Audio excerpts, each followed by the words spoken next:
It's got to be one of the all-time greatest privileges of our lives working with Steven. It was such an honor. You're made to feel so special by him as well. Just even the fact that he wants to meet you is a great honor, and you want to breathe the same air as someone who has just changed the face of cinema like he has. And yet, he doesn't wear that heavily. That is not his front foot, is being Steven Spielberg. He is available and spontaneous and childlike and relentless in trying to chase something to make an audience feel, and you are a part of that process. Yeah, it's true. It's a bizarre thing to say out loud. You've been in a Steven Spielberg movie. Yeah. It's even stranger to be sat doing interviews with him. But then at the same time, he is just the most humble, most kind, generous, excited, curious. It's like I imagine every movie's like his first. He's still so inquisitive. Yeah, it was a dream. I see them as quite classic Spielbergian characters. I think they're idiosyncratic, they're outsiders. There's a sort of loneliness, a search for belonging. I love that Steven doesn't use elite sort of action figures as his protagonists. That's quite a common theme, people in search of something. And they are very much in search of what they were made for in this world. And they're put through the ringer in this movie, this life or death race towards like uncovering the truth and those that believe it should remain concealed. And yet they're pulled inextricably towards it and towards each other, and to this shared history that they seem to have that they didn't know until this disclosure day. The first time I met Steven, the premise that he told me, it was before I'd read a script. He was like, this is a story about two people who are connected by their past, but they don't know it, and they're being pulled together. And so that was always the kind of the driving force of this movie. And when I first read the script, but also having seen it, it's like a 100-meter sprint. It's like the gun goes off and we're with you the whole way, and that comes from these two people trying to find each other. It's it's very special. Well, I think these are questions and secrets and mysteries that have followed us for centuries. And there's been fear around it, there's been fear-mongered around it, there's been a lot of things withheld, shushed down, swept under the carpet, and I think that yet there have been these people who are adamant and convinced very peacefully that they've had these experiences, that they have seen inexplicable things that are not of this earth in any capacity. And I think when I started to kind of research all of this for the movie, it just became inarguable that these experiences people have been authentic ones. And so I think that the film explores maybe the injustice that these truths are being hidden from us, and maybe we have an awful lot to learn. I do find it interesting that the common theme amongst every single person who's had an experience, whether it's a fighter pilot or a person on a farm, they have been non-violent, non-hostile interactions. So maybe that's a positive message. Yeah. I think right now, we're living in a very hostile, very fractured world. There aren't many bits of information that we could receive to give the world a bit of humility. And as Emily just said, these visits have been non-violent as far as we know. So maybe there is something we can learn. So I hope that there are things that I think we don't need to know, and I think there are things that we can learn from. So.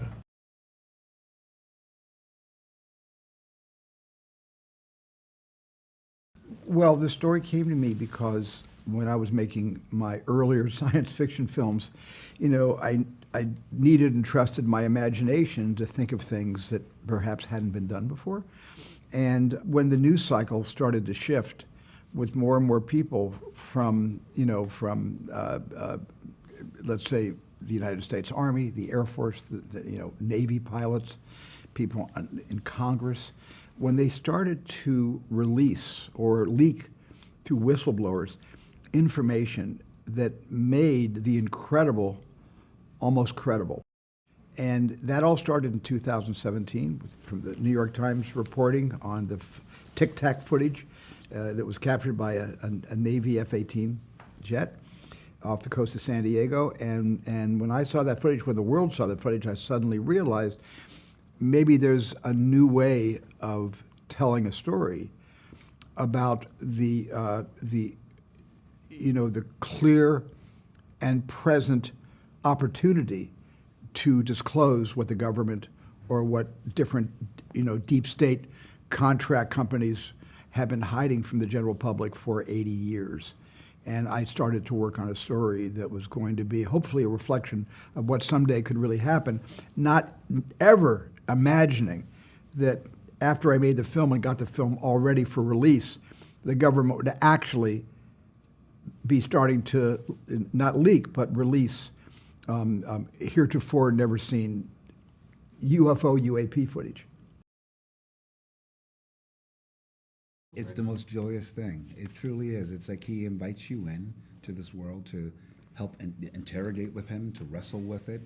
He's got a plan for you, but he's also very collaborative. I love his questions. He would give you a question that you would think about, and it would help you process how you fit in the world and how you maneuver through it. Because I feel like, yeah, Hugo is a character that think that, like, yeah, there's an urgency, there's a propulsion to the film, and the idea of someone sort of lays back on his heels a bit more, inviting everyone in and trusting that they'll get there, is a very tricky role to navigate.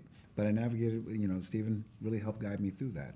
Please, everyone, listen, I'm part of a league of people and artists who say they love working with Steven because of the sets that he has you on, which is joyful and deeply interrogating work. It's open, and he's fun. He's fun. I like hearing that. He's a lot of fun. He's a lot of fun. That. And he stays. And I love that he's a director who stays with the action. He's got his portable monitor, and he's right there with you. So if you feel like you're really doing something together, In this day and age, why should something like an actual disclosure day ever be held in abeyance? Why? I mean, it's like we all have the right to know. Mm-hmm. We know a lot of things that we don't want to know, but the one thing we do want to know, we're being denied that.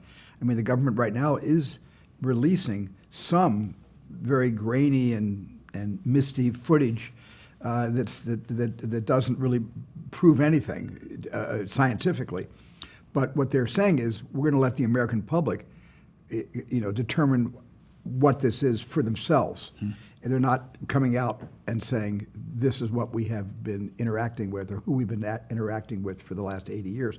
They're not saying that. That would be a true disclosure day. Our film is about a true disclosure day. Some people don't want to know. Some people would like things to go along just as it is, and there's a lot of people who would like to know, and I think they could live with it. I think the danger of a disclosure day would be the ontological shock that would reverberate through different countries, different religions. Certainly, it would test your faith, but at the same time, who's to say? It says, God made the heavens and the earth, but maybe perhaps made the earth, but also made the heavens. Mm-hmm. And we're not alone for certain in the heavens. That's where I'm completely certain we are not alone. The two characters are just such ordinary men and women too. Who are they're us. They're us, and just thrust into this. And what I love about this film is, like, if you think that they have the capacity to it, maybe I do as well. And I feel like, that can be parallels to many things. Just being open to something else, to something new, a new way of thinking, a new way of living, and saying, okay, maybe this isn't going to disrupt everything. Maybe it's going to make it a little bit better. Mm-hmm.